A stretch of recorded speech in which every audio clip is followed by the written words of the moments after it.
সবাই দেখো, কাল্লু পালোয়ান তার বোনের বিয়ের দিনেও নর্দমা পরিষ্কার করছে। শালা ফকির কোনোদিন বড়লোক হতে পারবে না। ওই চেয়ারম্যানের মাইয়া আমাকে সবসময় অপমান করে, আমি একদিন কোটিপতি হয়ে ওকে দেখাই দিমু। শুনেছিস কাল্লু পালোয়ান রাজকন্যাকে সাপে কামড়েছে, বিষ তোলার জন্য সেই সাপকে লাগবে। কেউ যদি তাকে এনে দিতে পারে তাকে অর্ধেক রাজত্ব দেবে। কি বলছিস মন্টু? কোথায় পাওয়া যাবে সেই সাপকে? আমি ধরে নিয়ে আসবো। পাশের জঙ্গলে পাওয়া যাবে। এই জঙ্গলের কথাই তো বললো, কিন্তু কোথাও তো কোনো সাপ দেখছি না। এদিকে অর্ধেক রাজত্ব তো আমার লাগবেই। কাল্লু পালোয়ান ভাই, আমাকে তুমি এক শিকারীর হাত থেকে বাঁচিয়েছিলে, এখন তুমি জঙ্গলে কি খুঁজছো আমাকে বলো। শিয়াল, আমি একটা সাপকে খুঁজছি যে রাজকন্যাকে কামড়েছে। তুই কি জানিস এই জঙ্গলের সাপ কোথায় থাকে? সাপেদের গুহায় আমি তোমাকে নিয়ে যাচ্ছি, আমার সাথে চলো। এই হল সাপেদের গুহা, এর ভেতরে সাপের রাজা থাকে, কিন্তু ওরা অনেক ভয়ঙ্কর। তুমি কি পারবে সেখান থেকে সেই সাপকে নিয়ে যেতে? আমাকে যে পারতেই হবে বন্ধু শিয়াল। তোমাকে অনেক ধন্যবাদ, তুমি এখানে থাকো, আমি এখন গুহার ভিতরে যাব। বন্ধুরা, দ্বিতীয় পর্ব দেখার জন্য ফলো করুন এবং ভিডিওতে লাইক দেন। দেখা হবে পরবর্তী পর্বে। তোমাদের মধ্যে রাজকন্যাকে কে কামড়েছে আমাকে একটু বলো। আমি কামড়েছি, মহারাজের আদেশ ছিল।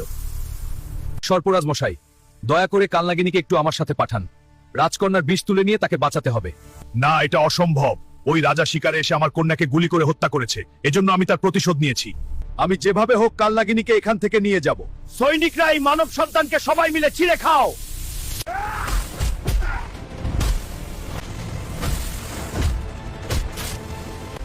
এই নাও বন্ধু কাল্লু পালোয়ান, এটা দিয়ে তাদের মারো। সরফরাজ, তোর সব চেলা চামুন্ডা শেষ, এবার তোর পালা। কাল্লু ভাই, আমাকে ক্ষমা করে দাও, তুমি কালনাগিনকে নিয়ে যাও। ঠিক আছে, তোকে ক্ষমা করে দিলাম। বন্ধু শিয়াল, তোমাকে অনেক ধন্যবাদ। তুমি না থাকলে আজ আমি অসাধ্য সাধন করতে পারতাম না। কিন্তু আমার হাতে একটি সাপ কামড় দিয়েছে, প্রচন্ড যন্ত্রণা হচ্ছে। বন্ধু শিয়াল, আমি আর যন্ত্রণা সইতে পারছি না, আমি হয়তো আর বাঁচবো না। না বন্ধু, আমি তোমাকে মরতে দেব না। এটা কি? বন্ধুর শরীর তো নীল হয়ে গেল। বন্ধু তুমি একটু সহ্য কর, আমি দেখি কি করতে পারি। বন্ধুরা দ্রুত ফলো করো আর ভিডিওতে লাইক দাও, দেখি আমি বন্ধুকে বাঁচাতে পারি কিনা। পরবর্তী পর্ব দেখতে ভুলবে না। আমাকে আরো দ্রুত যেতে হবে। জঙ্গলের ভিতর একজন সাধু বাবা আছে, সে সব সময় ধ্যান করে, তার কাছে দ্রুত পৌঁছাতে হবে। এই তো প্রায় চলে এসেছি। সাধু বাবা, আপনার ধ্যান ভঙ্গ করার জন্য আমি দুঃখিত। আমার বন্ধুর বড় বিপদ, তাকে বাঁচাতে হলে আপনার সাহায্য লাগবে। কোথায় আছে সে? অনেক দূরে জঙ্গলে আছে।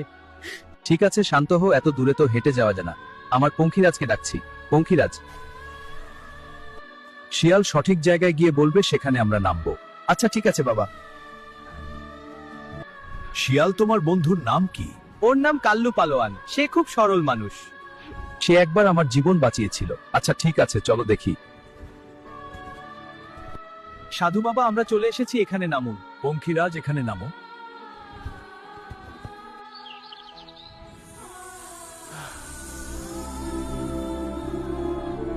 আমি এখন সুস্থ। সাধু বাবা, আপনাকে অসংখ্য ধন্যবাদ। তোমরা ভালো থেকো, আমি গেলাম। বন্ধু শিয়াল, তোমাকে অসংখ্য ধন্যবাদ। এখন দ্রুত চলো, রাজকন্যাকে বাঁচাতে হবে। বন্ধুরা, তোমরা বসে আছো কেন? ফলো করে দাও আর ভিডিওতে লাইক দাও। পরবর্তী পর্ব দেখতে ভুলবে না। Bye bye. বন্ধু কাল্লু পালোয়ান, আমার যাত্রা এখানেই শেষ। আমি চলে গেলাম জঙ্গলে, তুমি ভালো থেকো। আচ্ছা বন্ধু, আবার দেখা হবে। ও, অনেক ঢোকল গেল, এখন চা খেয়ে রাজদরবার যাব, তাড়াতাড়ি যেতে হবে।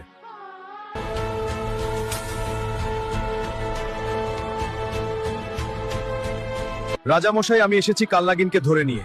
এখন সে রাজকন্যার বিষ তুলে নেবে। এখন থেকে এর রাজ্যের অর্ধেক তোমার। তুমিও এখন থেকে রাজা। তুমি ইচ্ছে করলে রাজকন্যাকে বিয়েও করতে পারো। না রাজামশাই, আমি তো বিয়ে করব ওই চেয়ারম্যানের অহংকারী মেয়েকে। ওর অহংকার আমি চুরমার করে দেব। মন্ত্রীমশাই, চেয়ারম্যান ও তার মেয়েকে রাজদরবারে হাজির করুন। বন্ধুরা, ততক্ষণে তোমরা ফলো করো আর ভিডিওতে লাইক দাও। চেয়ারম্যান সাহেব, আমি গরিব কাল্লু পালোয়ান। এখন আমি কেষ্টনগরের মহারাজ। আপনার অহংকারী মেয়েকে বিয়ে করতে চাই। যথা আজ্ঞা মহারাজ। বন্ধুরা, আমার বিয়েতে আপনারা অবশ্যই আসবেন। ভিডিও কেমন লাগলো কমেন্টে জানান। Good bye.